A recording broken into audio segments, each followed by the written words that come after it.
انا كان عندي صحاب كتير، بس مع الوقت بقيت بخسرهم واحد ورا التاني، وانا مش فاهم ليه. بس لما رجعت نفسي اكتشفت 10 اخطاء كنت بعملها خلتني اخسر صحاب كتير قوي، و10 زيهم لما عدلتهم الناس الطيبين بدأوا يرجعوا حياتي من تاني.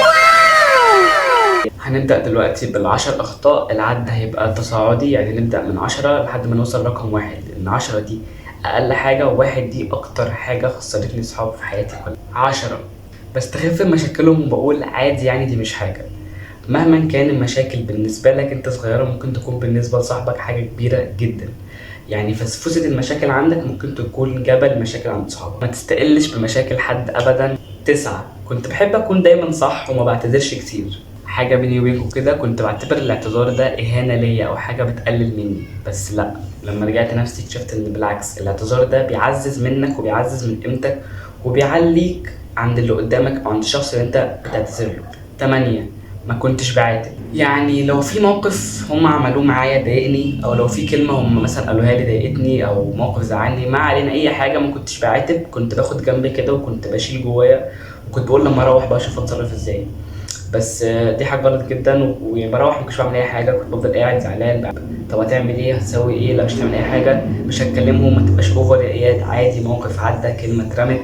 ما كنتش بعمل اي حاجه، كنت بفضل قاعد زعلان في البيت وبشيل جوايا كتير. وبعد كده مثلا يحصل موقف تافه جدا بالنسبه لنا اني انفعلت جامد، ده نتيجه لتراكمات كتير كانت جوايا. فعاتب اول باول. ليه؟ يعني ليه تعمل كل السيناريو ده؟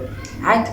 موقف مثلا صاحبك عمل موقف ضايقك، قول له انت عملت لي 1 2 3، انا اتضايقت من ده، لو سمحت ما تعملوش تاني. صدقني هيحترمك، هيحترم وجهه نظرك، مش هيعمل كده تاني. ولو عمل كده تاني ده في كلام تاني بقى معانا. 7 كنت بحكم بسرعه على تصرفاتهم. ما تفهمونيش غلط ومش عارف اشرحها لكم ازاي، بس هو الانسان كده اول حاجه بتيجي في دماغه سوء النيه. عملوا موقف، اي حاجه، انا كنت بحكم بسرعه، باخد بغلاف الكتاب، جادج على طول.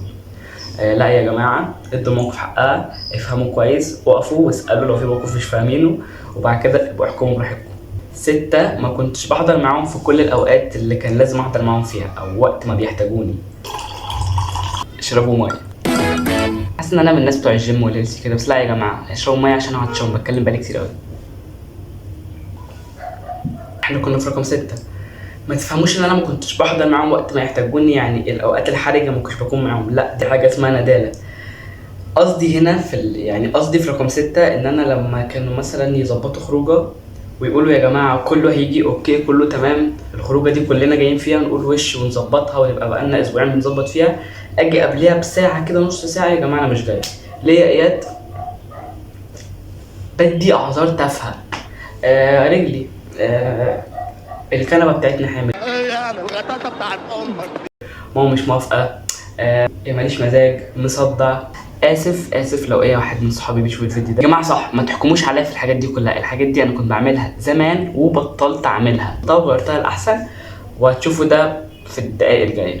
وكنت بقول بقى ان الخروجه مش تقف عليا، او النازله مش تقف عليا، وعادي وانا براحتي وكده كده احنا اصحاب. بس لا يا جماعه، بعد كده لما تدوا ميعاد من فضلكم التزموا بيه، يا اما ما تدوش ميعاد اصلا. يعني ما تقولوش لا يا عم ده يزعل لو قلت له لا، لا قولوا لا، يا اما لو قلت التزموا بالاه اللي انتوا قلتوها. اتفقنا؟ 5 بخلي التريقه والهزار زياده عن اللزوم. اكتشفت بقى مع نفسي ان في اوقات معينه او لحظات التريقه والهزار فيها بيبقى قله احترام وقله تقدير منك للشخص اللي قدامك اللي هو صاحبك. في اوقات معينه لا، هو مش عايز يهزر، او هو ما ينفعش يهزر، ما تهزروش فيها. وهنا انا مش جاي اقول لكم ان انا بقى بيرفكت، وانا ساعات بهزر في اوقات كتير، وخصوصا العزا والحاجات دي. حاسس ان انا قلت حاجه ما ينفعش دلوقتي، بس مش قصدي حاجه والله. يعني في اوقات معينه لا، حاولوا تكتموا الضحكه وتكتموا الهزار وتاجلوا الوقت تاني، زي المصيبه اللي انا قلتها دلوقتي. رابع حاجه، بتضايق جدا لما اجي عاوز انزل مكان او مثلا نشتري حاجه وصاحبي يرفض او يعترض. كنت بقول دي عيال غلسه، فيها ايه لو نزلنا المكان الفلاني، او اشترينا الحاجه دي، او دخلنا اللعبه دي، او لا. يعني مش كل حاجه انت عايزها هي اللي هتحصل. في حاجات بتكون بالشورى، في حاجات بتكون بالكلام، في حاجات ممكن نوصل لحل يرضي جميع الاطراف، في حاجات كده، مش كل حاجه اللي انت عايزه يحصل. ايه يا بابا؟ تالت حاجه، كنت بتقمص كتير وبسرعه. انا القموصه الشله، وكانوا مسميني القموصه اللي بتقمص على اقل حاجه وكده. بس انا كنت فاكر ان انا كل ما اتقمص اكتر، او كل ما اتقمص بسرعه، احنا كده بنقوي العلاقه وبخليهم يجوا يصالحوني، وان هم يخافوا على زعلي ونبقى اصحاب اكتر وكده معرفش ايه. لا، حطيت نفسي مكانهم. انا لو في حد من صحابي زعل كده بقول في داهيه والله ما صالحك، يلا انت مين؟ يعني مهما كان معزتك عندي انت مش من حقك تزعل كده، في ايه؟ عملت بقى شويه ايس كوفي. انا ايه عايزكم تدوقوهم، ده مشروب اليوم. بفكر يا جماعه اخلي فيه جزء من كل حلقاتنا الجايه اللي هو مشروب الحلقه. هعمل لكم مشروب ان انا يعني اجمد واحد في الدنيا بيعمل مشاريب. هنبدا بالحلقه دي عشان الحلقه اللي فاتت او الفيديو اللي فات ما كانش. برضو ادوني بس اقل من 5 ثواني اشكر الناس وكل حبايبي وكل صحابي وعيلتي على السبورت اللي جالي على الفيديو اللي فات. بجد بجد بجد بحبكم قوي، شكرا على السبورت اللي جالي.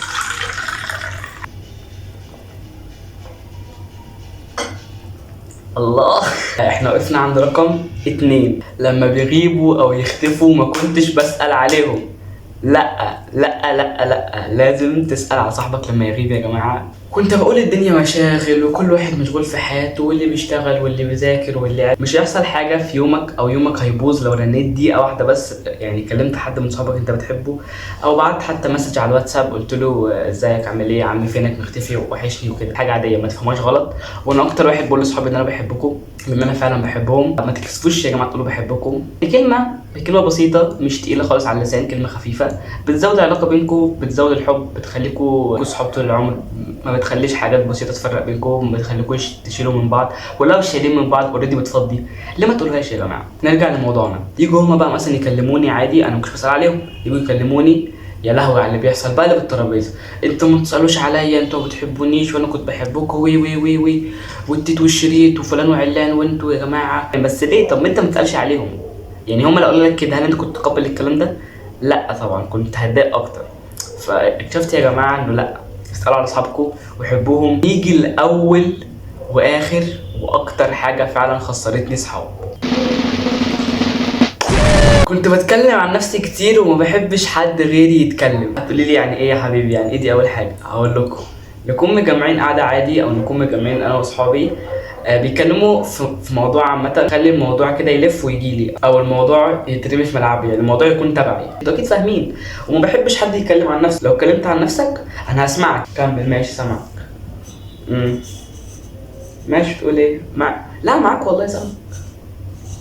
لما يجوا هم يعملوا كده معايا كنت بتضايق بقى وباخد جنب وانتوا مش مهتمين بكلامي. لما رجعت نفسي اكتشفت ان دي فعلا قوي وبتاثر قوي. انت لازم تسمع اللي حواليك عشان اللي حواليك يتكلم. وفي مقوله تقول لك اسمع اكتر ما تتكلم، دي امشي بيها في كل حاجه في الحياه. اسمع اكتر ما تتكلم، خلي ودانك شغاله اكتر من لسانك. بالله عليكم محدش يحكم عليا او يزعل مني او تجادج على كلامي، او كل واحد يفتكر موقف بقى مثلا معاه. دونت جادج عليا خالص، ما تجادجوش. اسمها ايه؟ ما تحكموش. احنا بنتكلم بالانجلش. ما تحكموش عليا في المواقف دي. ده انا حسنتها ودي كانت شخصيتي القديمه. خلاص بقى كفايه حاجات سلبيه بقى وكفايه اطلع الوحش اللي فيا. نيجي ل 10 حاجات لما انا حسنتهم الناس الطيبين والجدعان بدأوا يرجعوا حياتي من تاني. اول حاجه طبعا انتوا كلكم توقعتوها، بقيت اسمع اكتر ما اتكلم. ما بقيتش القعده او ما بقيتش احب القعده تكون عني اكتر، بقيت احب اعرف انا عن الناس، اعرف عنهم اكتر. لما بخلي اللي قدامي يتكلم اكتر مني انا بتبسط، لان انا كده بتاكد ان هو ارتاح وهو بيتكلم معايا او حبني في الكلام. تاني حاجه بقيت اسال عامل ايه، محتاج حاجه كل فتره، يعني مش شرط كل يوم. ما اسيبش لنفسي فتره اقعد انا ما اعرفش حاجه عن صاحبي ده او ما اعرفش هو فين اراضيه.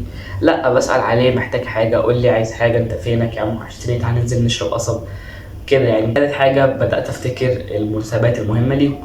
لو انتوا عامه عندكم مشكله زيي في الدماغ، مشكله في الدماغ. يعني ايه مشكله في الدماغ؟ لو انتوا عندكم مشكله زيي في النسيان او بتنسوا كتير وبسرعه، استعملوا موبايل، الكالندر في الموبايل بتاعكم، اكتبوا يوم كذا كذا ده عيد ميلاد صاحبي، يوم كذا كذا ده مناسبه مهمه لصاحبي. مش شرط يعني كل حاجه حلوه ممكن تكتبوا حاجات وحشه. رابع حاجه بطلت اتكلم على الناس وراهم ومعاهم.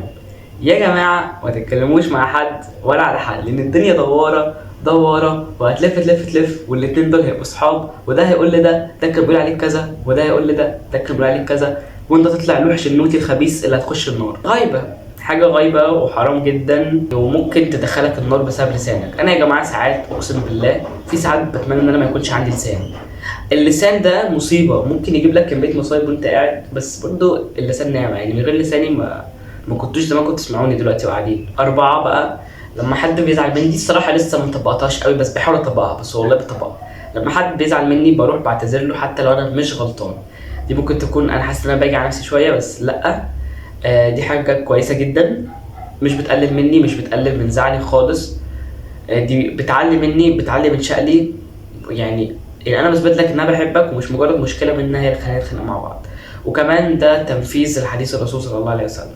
صلوا على النبي. 6، بقيت بمدحهم على الحاجات الحلوه اللي فيهم، حتى لو شايف انها حاجه بسيطه. واحد صاحبك جاب تيشيرت جديد، جاب بنطلون جديد، جاب كاب جديد، او حتى يعني غير صفه فيه، يعني دي بتسيب فيه اثر ايجابي وبجد بتخليه يحبك اكتر. 7، بقيت بقول انا مقدر مشاعرك، انا حاسس بيك والله. الكلام اللي الناس اللي مش كويسين بيفهموه كلام مش كويس، بس ده كلام عادي جدا ان انا اقول لصاحبي انا مقدرك او انا حاسس بيك. الكلام ده قد يكون بالنسبه لكم يعني ايه، يعني بتقولوا صحابك كده يعني انت عبيط ولا ايه؟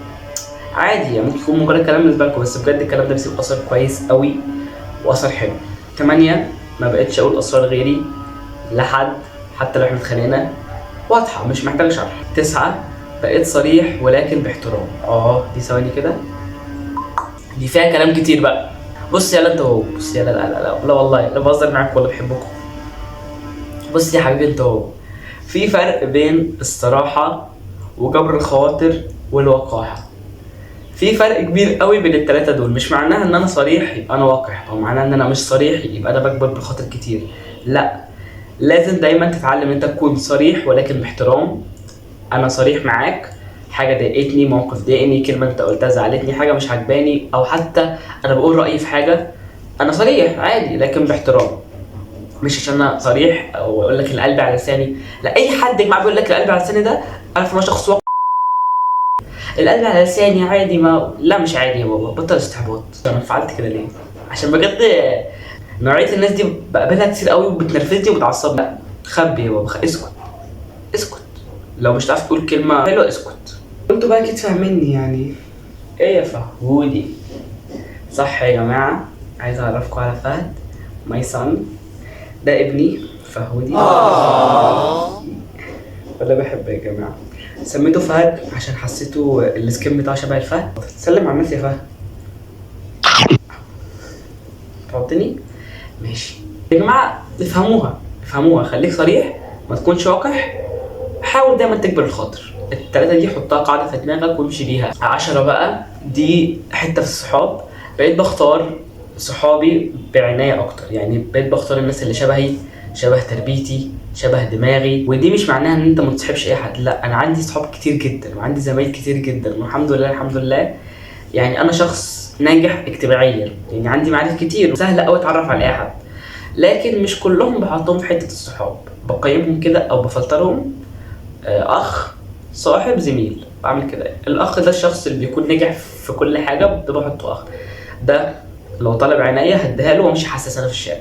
زميل او معرفه، دول اللي احنا بنقابلهم في كل حته ماشي، يعني انت عارفه مثلا هو عارفك، انت عارف اسمه عارف اسمك، انتوا عارفين شويه حاجات عن بعض، مع بعض في المدرسه، مع بعض في الجامعه، مع بعض في الشغل.